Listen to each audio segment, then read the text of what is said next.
वैष्णवी हगवणे प्रकरण ताजे असतानाच पनवेलमधील पेठाली गावातून एक धक्कादायक बातमी समोर येत आहे। पेठाली गावातील सोनम केनी या तरुणीला घर बांधकामासाठी 20 लाख रुपये आणि मुलगा हवा म्हणून सासरी अतोनात छळ करण्यात आलाय। सासरच्या छळाला कंटाळून अखेर सोनमने आपल्याच वाढदिवशी आपल्या पोटच्या मुलीची हत्या करून स्वतः देखील गळफास घेऊन आत्महत्या केल्याचं एकच खळबळ उडाली आहे। 2018 साली पनवेलमधील पेनधर गावातील सोनम पाटील हिचा पेठाली गावातील अभिषेक केनी यांच्यासोबत विवाह झाला होता। 2020 साली त्यांना पहिली मुलगी झाल्यानंतर दुसरा मुलगाच व्हावा यासाठी अंधश्रद्धा पाळत भगत भोंदूबाबा डॉक्टरची ट्रीटमेंट करत दबाव टाकण्यात आला। मात्र 2024 साली दुसरी देखील मुलगी झाल्यानं सासरच्यांनी टोमणे मारत छळ करण्यास सुरुवात केली। दरम्यान पैशाची मागणी देखील करण्यात आली। दुसऱ्या मुलीचा 2च महिन्यात पाळण्यातच संशयास्पद मृत्यू देखील झाला। यामुळे सोनमला प्रचंड मानसिक धक्का बसला असताना देखील सासरच्यांनी लगेचच पुन्हा बाळासाठी प्रयत्न करण्यासाठी दबाव टाकला। सासूला मुलगी नको होती अशी तक्रार देखील सोनमने आपल्या बहिणीकडे केली होती। वारंवार पैशाची मागणी, टोमणे मारत मानसिक छळ याला कंटाळून अखेर आपल्या वाढदिवशी सोनमनं आपल्या 5 वर्षीय मुलीची हत्या करून स्वतः देखील आत्महत्या केली आहे। यावेळी सोनमने 8 पानांची सुसाईड नोट देखील लिहिली होती, ज्यात सासरच्यांकडून होणाऱ्या छळाचा उल्लेख करण्यात आलाय। त्यामुळे ही आत्महत्या नसून हत्या असल्याचा आरोप सोनमच्या कुटुंबियांनी केलाय। या प्रकरणी नवरा अभिषेक केनी, सासू प्रभावती आणि 4 नंदांविरोधात तळोजा पोलीस ठाण्यात गुन्हा दाखल करण्यात आलाय। मात्र महिना उलटूनही अद्यापही नवरा आणि सासू फरार असून या प्रकरणी पोलिसांनी कोणतीही अटक किंवा कारवाई केली नसल्याचा गंभीर आरोप सोनमच्या कुटुंबियांनी केलाय।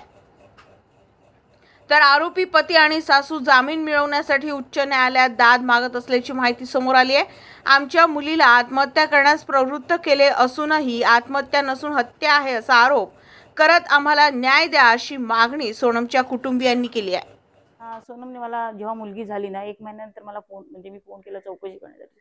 जायचे मी तिला 8 दिवसांनी 15 दिवसांनी भेटायला पण जायचे, पण ती सांगायची नाही। पण तिथलं वातावरण बघून सतत नर्वस असायची तिने फोन केला मला की विचारलं पण आणि कुठे ट्रीटमेंट करता येईल का मुलासाठी। म्हटलं असं का विचारते तू, तर काही नाही बोलली। शी बोलता असं कसं झालं असं तिने शब्द उच्चारला माझ्यासमोर। मी पण थोडीशी विचार पडली की मुलगी आताशी याच्या सेकंड नाही झालं तर का अशी नर्वस पडली। संशय वाटतो मला। मी पोलिसांना म्हटलं की तुम्ही डायरेक्ट आमची स्टेटमेंट घेतली ना, तर माझी छोटी जाऊची मी समोरच होती। म्हटलं तिच्या स्टेटमेंट तुम्ही का लिहिलं आत्महत्येचं, तर बोलतो तिने तसं प्रूफच आपल्याकडे तसे। म्हटलं प्रूफ कुठे, आपण अजून डिक्लेअर कुठे झाले की मर्डर केले की आत्महत्या केली, डिक्लेअर नाही ना, तुम्ही डायरेक्ट स्टेटमेंट असं का टाकता ते, असं पोलिसांनी मला मागणी काय। आता आमचं म्हणणं आहे त्यांना तुम्ही शिक्षा झालीच पाहिजे त्यांना। आता पोलिसांना मी प्रश्न, पोलीस मला विचारतात की तुम्ही काय वकील होऊन आलेत का माझ्याकडे। म्हटलं सर तसं नाही, आम्हाला समोरून प्रश्न विचारते लोक म्हणून मी तुम्हाला क्वेश्चन केले। म्हटलं मग तुमची अपेक्षा काय मी उत्तर द्यावं, तर ते स्टेटमेंटमध्ये बरंच टाकलं। म्हणजे जे नाही ते स्टेटमेंट टाकू नका, हे की नाही। तिची हत्या झाली आहे की आत्महत्या केली हे आपल्याला माहीत नाहीये, हे की नाही। मग डिसेंबरला ती मुलगी अंगावर पाजलं आईनी आणि पाळण्यात झोपवली बेडरूममध्ये। ती नंतर आम्हाला ते दवाखान्यात खारघरला नेले। आम्ही त्याच्यानंतर त्यांचं ते आपले हॉस्पिटलला पोलीस ते देत नव्हते, पोलीस केस करा, पोलिसांना पुढचं आम्ही काहीच करणार नाही म्हणून आम्हाला कंप्लेंट नाही करायची का पोलीस केस नाही करायची। ते लोक घेऊन आले पोलीस। तिला 2 मुलीच होतात, माझ्या मुलींना तिला 4 मुली आहेत, जमीन दिली तुम्ही काय, म्हणजे जास्त टॉर्चर करायला लागले। आणि ती मुलीने म्हणजे आम्ही समजावतो तिला का बाबा तू सुखी आहेस, जास्त आम्ही जर स्टेप वेगळी घेतली तुझा संसार बिघडेल, म्हणून ती सहन करत गेली। मला 6:15 दरम्यान फोन आला त्यांच्या गावातल्या चुलत्याचा, मी गलपास घेतलाय।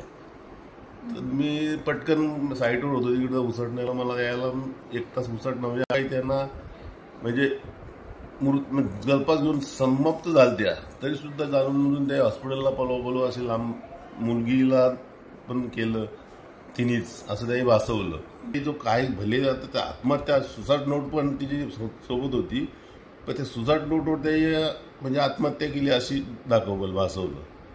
आणि क्या आप इंटीरियर के बारे में सोच रहे हैं? पर डिजाइन फाइनल नहीं कर पा रहे? होम इंटीरियर या ऑफिस इंटीरियर? किसी भी डिजाइन आइडिया को रियलिटी में कैसे बदले, आज हम ये जानेंगे इंडस्ट्री एक्सपर्ट्स से। हमारी कंपनी जो है डिजाइन ब्यूरो, उसमें interior designing, renovation, architectural design, landscaping end renovation, furnitures, ये सारे जॉब्स हमारे यहाँ होते हैं। और पिछले 20 साल से हम लोग इस फील्ड में हैं। और इसमें 2 से 3 कैटेगरी आप इसको डिवाइड कर सकते हैं, जिसमें कि हम रेसिडेंशियल बोलते हैं, कमर्शियल बोलते हैं और रिनोवेशंस बोल सकते हैं। बेसिकली क्लाइंट्स की नीड्स को अंडरस्टैंड करना, सो नीड बेस्ड एनालिसिस हमारे यहाँ होता है। सो क्लाइंट्स के लिए हम लोग परफेक्ट इसलिए हो जाते हैं, या हम उनके लिए दोबारा, या किसी क्लाइंट्स के लिए हम चौथी बार काम कर रहे हैं because of their confidence with us, कि वो हमारे ऊपर रिलाई करते हैं। हम लोग अमित को पहले से ही जानते थे, तो उनको हमने बुला के उनको जो स्ट्रक्चर है, यहाँ पे ब्रिक्स वर्क चल रहा था, तभी से उनको कांटेक्ट किया, उन्हीं को जगह दिखाई, उनको स्पेस डिजाइन करने के हिसाब से कांटेक्ट किया। उन्होंने डिजाइन बना के दिया काफी अच्छा। जो भी उसमें जो भी चेंजेस थे उनको वर्कआउट किया हमने। जब जो मटेरियल लेना था वो साथ में हमारे आए, सिलेक्शन के लिए आए। वो जो भी सारा सिलेक्शन उन्होंने काफी अच्छे से करवाया। जो भी उसके बाद में जो एक्सपेक्ट था उससे ज्यादा बेटर ऑफिस उन्होंने बनवाया। बजट अगर आपका लिमिटेड है तो लिमिटेड बजट में भी आप एक अच्छा इंटीरियर कर सकते हैं, ये हमारा विश्वास है। और हमारे क्लाइंट्स के लिए हम वही दे रहे हैं और उसी से हमारा क्लाइंटल बड़ा है। हर क्लाइंट की एक अलग स्टोरी होती है, उनका एक अलग रिक्वायरमेंट्स होता है। कई बार ये सारा मिस आउट हो जाता है, हम अपने डिजाइन उन पे लाते हैं, वो नहीं होना चाहिए। उनको क्या चाहिए वो हम डिलीवर कर सकते हैं, बस वो उनके बारे में हमको समझना पड़ेगा। तो हमारे इसमें हम एक ही बोलते हैं कि ड्रीम कम्स ट्रू। आप ड्रीम देख रहे हो, हम उनको फुलफिल करेंगे, वो हमारी रिस्पॉन्सिबिलिटी है।